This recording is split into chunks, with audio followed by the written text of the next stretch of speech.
Welcome to Beads, Baubles and Jewels. I'm Katie Hacker, and with me today is Tammy Honaman. Hi, Tam. Hi, Katie. I love these tassels you're making. They're so clever. Thank you. Thank you. I'm happy to share them with you. They are so neat because we're using a piece of metal to create our own tube, right? You got it. Very good. And bringing fibers into jewelry making, which is always fun. Always fun. Really a great place to use up some of your scraps, add some crystal, a little sparkle. It's fun. Perfect. And great for gifts. Oh, totally great for gifts. All right, so really to start, just a metal sheet, and you can choose any stamps you want, anything you want. Okay. Does it matter what gauge sheet we use? 26, 24, something a little bit lighter weight so it's a little easier to manipulate. And I just have a sandbag, metal block, and it's very random. There's no pattern. However, you can do a pattern if you want to. Once it's textured, what I do like to do is anneal it, and that just makes it easy for the next step. Okay, tell us about annealing. All right, so we're gonna just heat this up until it's cherry red, hold that, and then make sure it's evenly heated throughout, and then you're done. Let it cool, and then you're ready to move on. Okay, and you can use any soldering setup, but what you're showing us here is a pan. I like these too because you can kind of move things around more easily, and I just like the way it holds heat. Is that what you chose it for? Me too. Yep. Cool. Yep. And at home, sometimes I'll have in my studio just a big block, and then it's just easy to just put it on there and heat that up. So either one's good. Either one's great. Okay. So, and then you also sometimes get lucky and get a nice patina. This is all just from heat. Nice. So it is nice. And then for the shape of the tube, I measured it out based on the shape of my mandrel. So if you change the mandrel, then you'll want to just kind of get an idea of what the length needs to be. But this is like 2 1/8 by 1 1/8. Okay. And so I just marked that out on there. And part of why I like to anneal it is it makes it really super easy to cut it. Now you can cut metal sheet without annealing it, so if you don't anneal it, you'll find that it works just fine. But maybe just some more sharp edges. yeah, well, and it also will then also make it for the next step easier to turn it. So then the other thing, sometimes what you like to do, what you might need to do is just to flatten down those edges a little bit from when you cut them. And obviously I'm work hardening it now, so you don't want to go too crazy. Okay. So when we're making a tube, you're using a mandrel plier, but you could use anything. Absolutely, any mandrel. This is just real easy. Put the metal in there. I like it so that I can't feel it. And then just turn until you get it all the way closed. Then to create it into a tube, what we'll do is just glue it to a washer. Okay. And so again, the washer then just needs to match the size or just be a little bit larger than the size of the tube that you made. Okay. Once you've created that, it'll look like this once it's cured. And then it's ready really to then incorporate the tassel. And to do the tassel, you can do anything really, but this is just some beading wire, crimp tubes with a crimp cover, and crystals just kind of randomly strung on. And then just crimp that top so you have a nice little loop. All right. So you're just creating the ends of your tassel here. Correct. Like you said, it could be chain or it could be anything. Yeah. Anything fun, anything you want to work with, it's easy to do that. Then what we'll do is we will make a nice big loop so that we can gather up all those guys. And so we'll just pop that open just a tiny little bit so I can slide on all your strands. all of your strands. So that's why you make that loop at the top.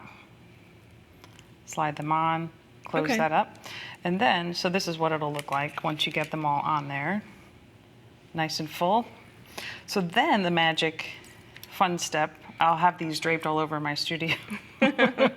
I'll just pull this up into the tassel, into the tube, and then I'll make use of this third hand. I'll just scooch this out a little bit. And so here, I'll show you what we're gonna do. I'll have to take it off again, but basically what we're gonna do is suspend it so that I can fill it. And then to fill it, what I've done, you can use anything that you want to do to fill the cavity. I had a lot of washers on hand, and so I'll just slip them inside. And why is it important to fill it up? Well, because this. I see. It just helps stabilize that center core because it's this big open cavity. So you just want to fill the vertical space. So you could use big beads or anything. Anything. But I bet washers give it a really nice weight. It really does. And it's, for me, it's good energy. A lot of copper in there, so it's just worked out. But copper's also gotten a little pricey, so it may not be something that you want to really overflow. So then again, I'll just fill that up, get this into the third hand, stabilize it, and then I'll just fill this up with some adhesive, some glue. So you would fill this all the way with beads or washers or what have you, and then you're gonna add your adhesive. Yep. Okay. And that just really gives it a nice stable environment to finish. So here you can see like the wire is now nice and stable, the tassel's in place, and it's ready to finish. So again, I'll just put on a washer. Excuse me while I slide this off. That's okay, it's just like at home. Can't pick anything up. Then let's put on a second one, and that just gives it a nice finish on the top. Yeah, it looks like a little bead cap there. It's like a bead cap, and you could even use bead caps. I just had washers. You know, with other projects, I had a ton of washers, so it was just a fun way to incorporate those. And then just top it off with a wrap loop. Perfect. And it'll look like that. Let's see your wrap loop. All right, you got it. So, again, you can do a smaller loop or a big loop. I want to just keep in mind this is a glass bead, so I don't want to get too close to that. Okay. And this is a heavier gauge wire. You can use 16 or 14 gauge. I think this one here is 14 gauge, so it'll be a little bit, you know, of a thicker. It's a workout. Oh, yeah. Look at that. All right. I do think, though, the scale of it works really well with the rest of it. Definitely. Looks really good. But if you find that 14 gauge is a little too difficult to manipulate, just go with 16. And you don't have to do anything further to treat any of the metal parts, right? Nope. And it'll patina pretty well all on its own. You could always add a coating of lacquer if you don't want it to change color. Okay. There's different, thank you. And I'll take that one from you as well. Thank you. Sure. Do you use the bead to seat the top washers, or do you glue them down? Yeah. Usually the wrap loop will be tight enough that it'll stay. So you don't need to glue them, really? I don't glue it. Okay. No. Once you make that little extra press in there. It's always the final adjustments. You got it. And then just cut that off. Fun. And then you add it to chain, cording, kumihimo, whatever you want to do. Right, that's a great idea. I love and it has a secret. You know what? You could put a message inside. That would be kind of neat too. Totally, yeah. Especially if you're making this for a gift. Yeah. Let's look at the blue tassel here. That one looks very much like the one we just made. It is. It is. Yeah, that's beautiful. And the chains that you selected are really gorgeous too. Thank you. Thank you. And the black and white one is fun. It looks like you covered up your metal tube there. I did. That's an image transfer. Oh, okay. And you could even go small. Oh yeah, good idea. Small like the one right here on the table. Yeah.